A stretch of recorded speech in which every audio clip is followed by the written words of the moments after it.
3, 2, 1. Welcome back to the podcast.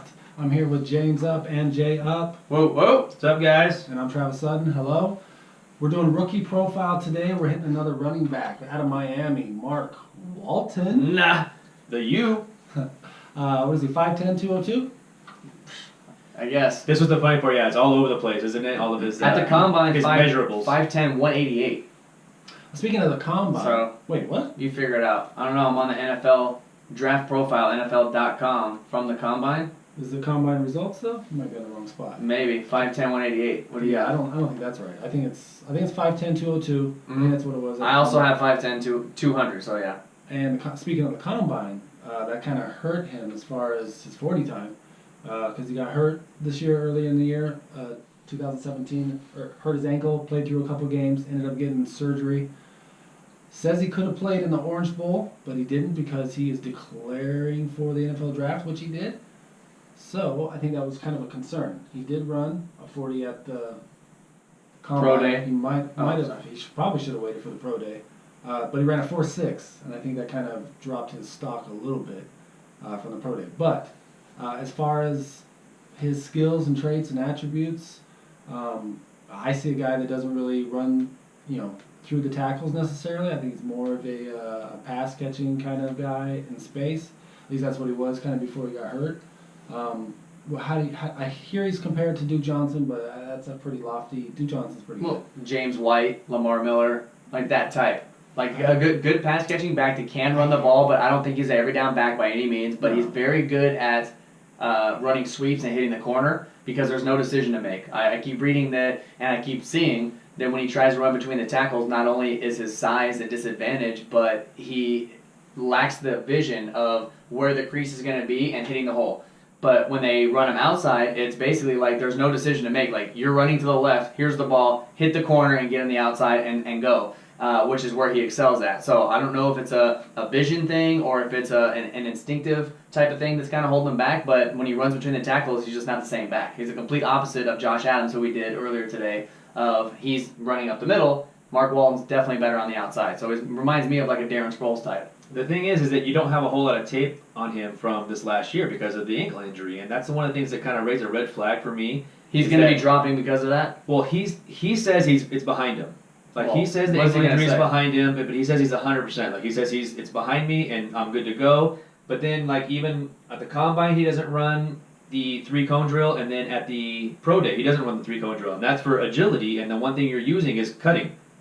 Right, that would be, for me, being a smaller back, that's a two, the cone and the shuttle would be the two drills that you'd like to do to see if it really is 100%. So if you're trying to sell me that your ankle's 100% after coming off season-ending ankle injury on your pro day, I want to see you run those two drills. So if he's not running those two, doesn't that raise a little bit of a red flag of like, what's going on, dude? You didn't do it in the combine, okay, but now it's pro day, it's another 3 or 4 weeks later, and you're still not running it. How can you believe that if you're an NFL scout? How can you say, okay, yeah, I believe this kid, it's 100%, and he's not running the drills that would show me that it's 100%? Well, I mean, you better believe that any NFL team that does set up like an interview with him, they're going to talk to him about the ankle. Obviously. Yeah, but you can ask him all the questions you want. He can tell you it's 100% until he's blue in the face, but if he doesn't show it, are you willing to take that risk on drafting him?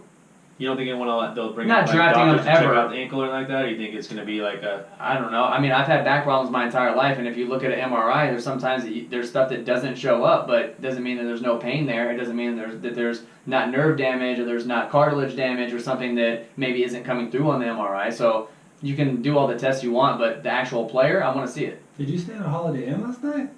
Well, why? Because I want to see it my own eyes. He's our resident doctor. Yeah, shoot. I know all about injuries. TCP's doctor. Well, I don't know. I'm the injury guy. I don't really know about any of that. Clearly. Yes, my forte. He started off the year pretty good. Sub-quality teams, but he had over 100 yards, over 200 yards, banged up his ankle or whatever. But 2016, he had a good year, and I think that's the year that, they were saying he's an underrated kind of prospect coming out, and they had him.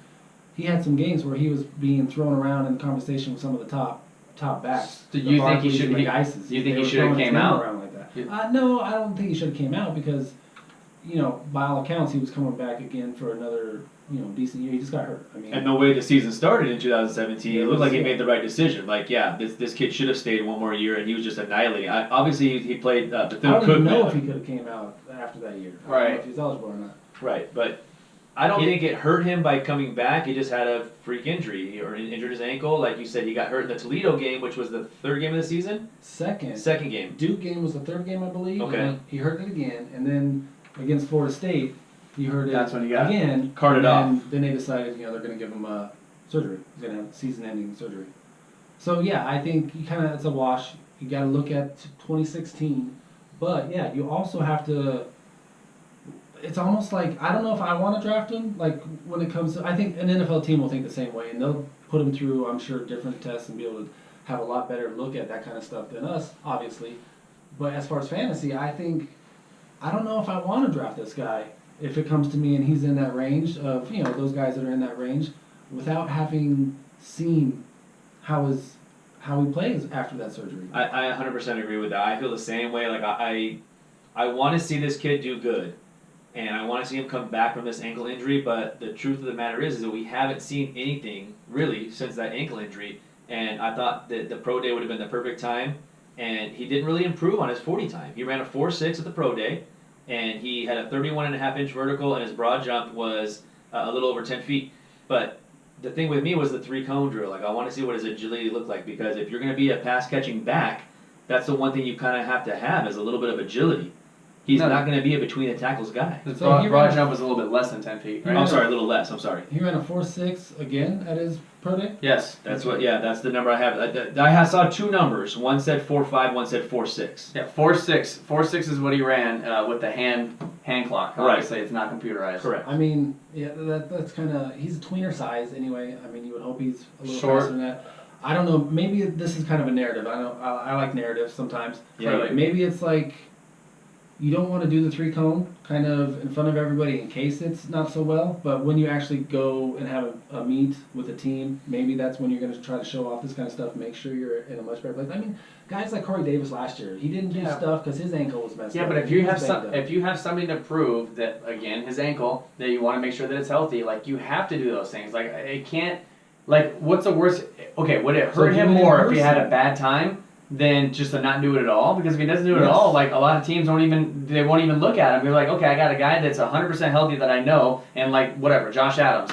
But then you have this Mark Walton guy that he could be still in the draft if he is healthy, and I don't know if he can be still in the draft. well, because he's going to keep falling if he doesn't do the drills. Value-wise, you're about to say, right? Right, You get him in your rookie Yeah, draft in yeah. the 4th round. Correct. If he drops all of a sudden to like the back end of the 3rd round or the 4th, they're like, oh, okay, I'll take a shot on Mark Walton. And all of a sudden, like, a couple more months pass by, he gets through the OTAs and everything, and he is healthy, then you could get great value at a guy like that could come in and get a lot, in a PPR league especially, a great receiving back.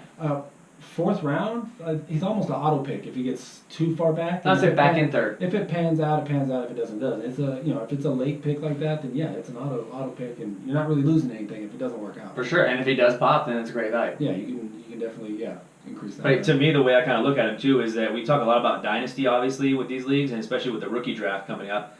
And he's the type of guy that he would have zero value, in my opinion, in a redraft league. So if you're looking at a redraft league, a lot of the guys we've done rookie spotlights on so far are guys that could get taken in a redraft league and have some kind of value.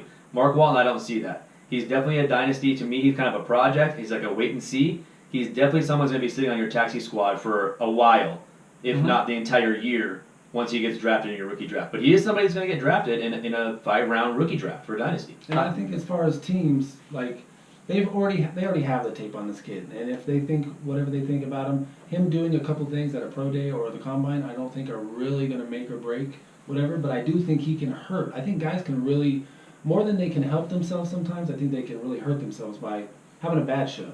But if you're going to get a one-on-one with the team, and you're going to be able to be like, okay, look, I'm devoting everything to showing you what I have right here. I think that is a better place to do it. That way, if you do kind of do not so well, everybody's not seeing it. And everyone will hear about it probably, though. It'll travel, but you'll still have that word opportunity. always. Yeah, for sure, it does. He seems like the kind of guy that the Lions always seem to go after. Yeah. This guy just keeps taking a shot at our teams. Yeah, I don't care. Like, what was it, the Redskins earlier? Was that the last episode? Well, yeah, you said what's a He team doesn't with have an a... offensive line like the Redskins. No, he said, what's a mediocre offensive line? I said, the Redskins. How was Dak's Easter weekend? Was it good? What does that have to do with Mark Walton? What does any of this have to do with it? I'll stay focused, guys. I think that his body style is shorter type, but he's solid. He's a huge reception threat. Very tough mentally. We've gone through a lot in his life for sure.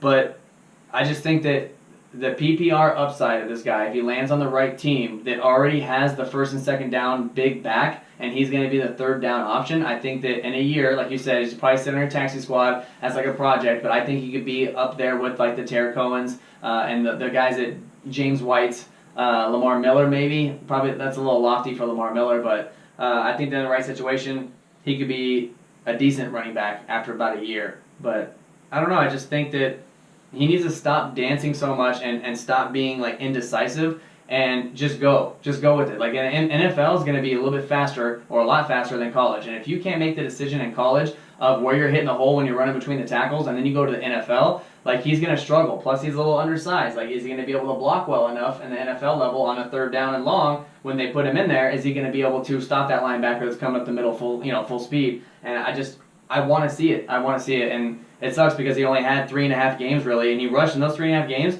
428 yards and 3 touchdowns. But again, they were against mediocre schools at best, and one of the runs he had was 82 yards. So 82 of the 400 was on one run. So.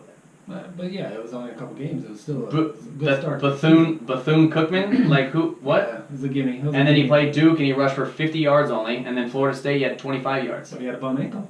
Right. Like he hurt it in Toledo. It's still bum for all we know. I think he's a good blocker. From some of the things I've watched, he's got some good skills. I want to say that in this league, running backs go down. Running backs get hurt. Yeah. So even if he's Second, in a less third than string. optimal position every year, guys get thrust into position. Look at the Green Bay Packers. Look at the Miami Dolphins. Guys just get thrown in there. Yeah. Ravens. Third and fourth string guys. Next thing you know. So he's definitely worth a shot when it comes to a certain, third. If he was in the fourth and I see him in a rookie draft, I'll take him without even thinking, just because. So here's some of the teams that in the NFL that Mark Walton's going to be visiting, or they're visiting him basically. So these are these are teams that he could be doing, like you said, the individual drills for. He's been linked with the Buccaneers, who obviously need some running back help. The Eagles, which I don't think they need very much running back help right now. The Giants, the Patriots, and the Titans. Now, to me, the Patriots, I don't know. The Patriots seem to already have that kind of guy. They already have like the James White, the Rex Burkhead. He seems like he's that type of guy already. So I don't know if the Patriots thing is going to pan out. And the Titans need some depth, and he wouldn't be a guy that'd be expected to come in and start right away. See, here's my thing with all these teams. You can kind of pick it apart. The Titans just got Deion Lewis. So Deion Lewis and this guy and Mark Walton kind of the same, passing back, but Deion Lewis can actually play on first and second down. He's a little bit bigger than Mark Walton. And then you have the Patriots, who have 5 running backs there already, and they're always interchanging. So he doesn't want to go there. You got the Eagles, same situation. You have 3 or 4 guys already that are there. The Buccaneers, the only running back they have is a pass catching back and Barber. So really, the only team I can see on is the Giants. These are just the teams that have kind of smokescreen. That have kind of asked for interviews basically. They're going to be visiting. So I thought that was kind of interesting because he's probably a guy that's going to be going on probably either the late second day of the draft or the third day. Third, fourth round in the NFL draft, you're saying. Right. Did you say Deion Lewis is bigger than him? Yeah, he runs bigger than him. Why? What's his stats? Correct me. Oh no, I mean Deion Lewis is like 5'8", 195 pounds. I mean. Okay. Walton towers over him. So same size. No, 5'10" and 200-ish. That's a different. 6 or 6'2". My apologies, everyone. I'm just saying, you need depth in the NFL. So I mean, just because the Titans, I think, have a guy like Deion Lewis, or we saw how many running backs Philadelphia had last year. I mean, you got to have depth because we just talked about running backs going down all the time. So I could see some of those teams kind of being decent fits. I mean, he's not going to just come in and be thrust into a situation. I don't think anybody expects that. No. I don't think he'll be drafted that way in the NFL either. But yeah, I think he needs to sit somewhere, be behind a few guys, and if you're lucky enough to draft him and guys get hurt and he comes running in, maybe you can flip him. Maybe he pans out and helps you out in your season. So he's got talent. The kid's got some talent. But I mean, yeah, he is what he is. He's a Duke Johnson Gio Bernard type. Breakout. He's got breakout speed though, and he's like one of those guys that can definitely change the game with a long play or a long, But he just ran 4.6. I mean, that's what I don't get. I mean, he might have had it prior to the ankle, so I mean, it is definitely a wait and see. Yeah. You definitely got to wait and see. Preseason. I mean, wherever he goes, he'll probably get a shot to play in the preseason. And if he can flash and show some speed, and it's different running pads. We always talk about that. Let's see. I'm looking at his his longest play. He had an 82-yard run on in 2017. 2016, he had another 80-yard run. He had a 55-yard run. So it's like he's got big play potential, and he can catch the ball every single game. From the third week on in 2016, he had at least one catch in every single game. 1, 3, 3, 3, 3, 3, 3, 3, 4. Like every single game he's catching. But that's why you may be looking at something like maybe the ankle is not 100%. Like he feels good and he feels like it's back, but maybe it's not 100%, and that's why you're getting those 40 times. They're a little higher than that's what I mean too. Like maybe he's not at full strength, even though he's saying it, and his 40-yard time isn't a true 40 time. I mean, he's got to say that. Right, for sure he does. Now, is that a product of the offensive line, like we were talking about? Like, is he getting those big plays because he's got a good offensive line? No, I don't think so. I think he's just very elusive and fast when he gets out in the open field. Even though the 40-yard dash time's not showing it, I think that these are all 2016 numbers I'm looking at, so that was before his ankle injury. So he did have it at one point. I just don't know if he still has it or not until it's tested. And you were saying that you wanted, you actually like this kid, and you had a little positive note. I hope the kid does well, because for all that we've seen and read on him, he's a very good teammate, and he's all for the team first. He's had a lot of tragedy in his life. His father passed when he was only 7 years old, and his mother passed last year in March of 2017. He did have a daughter about 2 weeks before his mother passed, and his mother was able to meet her granddaughter, and that was huge for him. And he basically was saying that this is like gave him new life and gave him something to play for, and he can't wait to get drafted. So hopefully he does get invited to the draft, and when he does get picked, I'm sure it's going to be a nice little moment for him and his family. And that's the kind of thing that I like. I like that kind of story where it's kind of uplifting. Like he's turning a negative into a positive, and that's why you cheer for this kid. I said it rejuvenated him. And you cheer for him. Yeah. You want him to do well. Like I don't care what team he goes to. I want this kid to do well. I want him to succeed in the NFL. Yeah, it's just like 2017. His mom passes, and then he has to play his entire 2017 season, and he ends up getting hurt and has an ankle injury and wasn't even sure if he was going to be able to play again, because he said he had no movement and no feel in his ankle at all when it happened. So I'm sure that the weight was on his shoulders. He's about to have a daughter. His mom is sick. She passes away, and then he goes to college in his last season. He gets hurt for an ankle injury for the season, going into the draft. Like, things are just not adding up for this kid. A lot of adversity. Yes.